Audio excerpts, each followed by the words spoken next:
भाभी सुनो, बाथरूम में मेरा कपड़ा पड़ा हुआ है, प्लीज आप धो दीजिए। पर ननद जी, मैंने तुम्हारे सारे कपड़े कल ही तो धोए थे, अब कौन सा कपड़ा बाकी है? भाभी आपकी भी ना यही प्रॉब्लम है कि जबान ज्यादा और काम कम करती हो। अच्छा ठीक है, गुस्सा मत हो, मैं धो दूंगी। जी।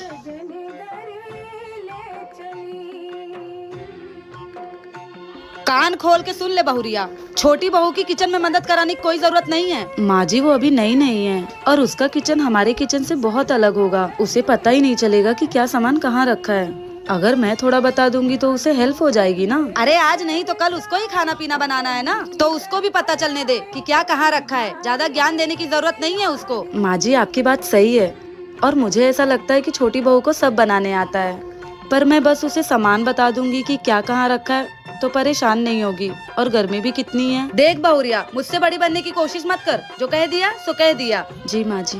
सब्सक्राइब। बहू का 9वां महीना लग गया है, डिलीवरी किसी भी टाइम हो सकती है। एक काम करती हूँ, बेटे से बोल के उसको उसके मायके भिजवा देती हूँ, सारा डिलीवरी का पैसा हमारा बच जाएगा। अरे बेटा इधर आना जरा। जी माँ जी। आ बैठ। बेटा बहू का 9वां महीना लग गया है, मैं तो कहती हूँ तू उसको उसके मायके छोड़ा, नहीं तो डिलीवरी का सारा खर्चा हमें को उठाना पड़ेगा। ठीक है माँ, जैसा आप कहो।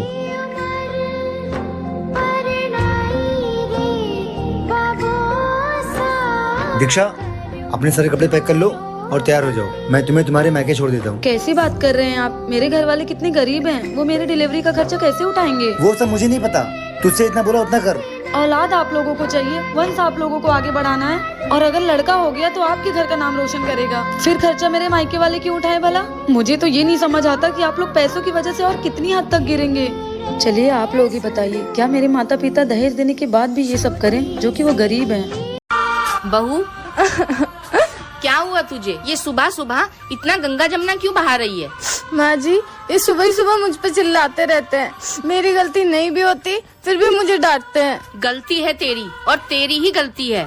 पर माँ जी मेरी क्या गलती है? गलती तेरी ये है कि तू सामने से कुछ बोलती नहीं। तेरी माँ ने तुझे कुछ सिखाया नहीं है, बस पैदा किया, पढ़ाया लिखाया और बड़े करके शादी कर दी। बोलना चालना तो कुछ सिखाया नहीं है तुझे। पर माँ जी मैं इन्हें कैसे बोलूँगी? मुँह से बोलेगी और कैसे बोलेगी? और ऐसे ही रहा ना तो उसे बोलने की आदत पड़ जाएगी और तुझे सुनने की। तू पढ़ी लिखी है ना? हाँ जी माँ जी। क्या मतलब तेरा इतना पढ़ा लिखा होने का? आग लगा दे इन सारी डिग्रियों को। तेरे साथ गलत होने पे तू कुछ बोल ही नहीं सकती। माँ जी मैं नहीं सुनूंगी आज के बाद इनका गलत, मैं बोल दूंगी इनको। हाँ तो क्यों सुनना, तू कोई बेचारी थोड़ी है, तू तो मेरी बहादुर बहू है। हाँ जी माँ जी। सोच रही हूँ अपनी देवरानी जी को थोड़ा परेशान कर लूँ, बड़ा मजा आएगा। देवरानी जी, ओ देवरानी जी। जेठानी जी थोड़ा धीरे बोलिए, मुझे सुनाई देता है। अच्छा ये बताओ तुमने खाने में क्या बनाया है? जेठानी जी मैं आलू की सब्जी बना रही हूँ। आलू की सब्जी? आलू आलू के अलावा तुम्हें कुछ बनाना आता है? अरे नहीं नहीं, उसमें मैंने सोयाबीन भी मिलाया है, आपका फेवरेट। सोचा था इसे परेशान करूंगी, इसने मेरी फेवरेट बना दी। जेठानी जी खाना निकाल दो आपके लिए। अच्छा ठीक है, लेकिन सुनो साथ में चाय भी बना देना मेरे लिए। जी। मुझे लगा ये तो चिल्लाएगी, पर ये तो प्यार से बोल रही है। पता है जेठानी जी मुझे गुस्सा दिला के मुझसे घर का सारा काम करवाना चाहती हैं, पर मैं सारा काम क्यों करूं? आधा काम उनसे और आधा काम मैं करूंगी। ओ देवरानी जी इतना टाइम लगता है चाय बनाने में? अब देवरानी जी मुझसे जबान लड़ाने आएगी और मुझ पे गुस्सा करेगी। अगर उसने मुझ पे गुस्सा किया ना तो 1 महीने का सारा काम मैं उससे करवाऊंगी। जेठानी जी मैं चाय के साथ साथ आपके लिए भजिया भी बनाई हूँ, आप 2 मिनट रुको, मैं लेके आती हूँ। शिट, ये तो गुस्सा भी नहीं कर रही है और इतनी आसानी से भी मान गई। कहीं से मेरे प्लान के बारे में तो नहीं पता चल गया?